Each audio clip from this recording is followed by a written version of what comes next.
કેમ છો મિત્રો? આજે આપણા વર્કશોપ પર આવી છે મારુતિ રીટ્સ, જેમાં કસ્ટમરની કમ્પ્લેન છે કે જ્યારે એન્જિન સ્ટાર્ટ હોય ત્યારે કંઈક વિચિત્ર જ અવાજ આવે છે. તો આપણે ચેક કરીશું શું ફોલ્ટ છે. ગાડી સ્ટાર્ટ કરો.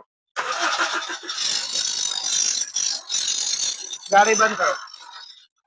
હવે આપણે આમાં ચેક કરીશું કે શેનો અવાજ છે. ગાડી ઉપર કરો.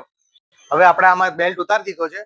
આપણે આમાં ચેક કર્યું વોટર પંપની ફૂલી વોટર પંપ ખરાબ થઈ ગયું છે. જોઈ શકો છો તમે કે વોટર પંપમાં કેટલી પ્લે પડી ગઈ છે. હવે આપણે આમાં ઓલ્ડ વોટર પંપ રિમૂવ કરી દીધો છે, જેમાં આપણે હવે ન્યૂ વોટર પંપ રિપ્લેસ કરીશું.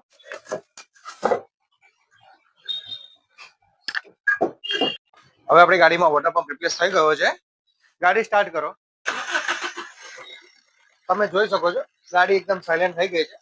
જો તમારે પણ ગાડીમાં આવી રીતના કોઈ પ્રોબ્લેમ હોય તો આજે જ મન મોટર સર્વિસ સ્ટેશનનો સંપર્ક કરો.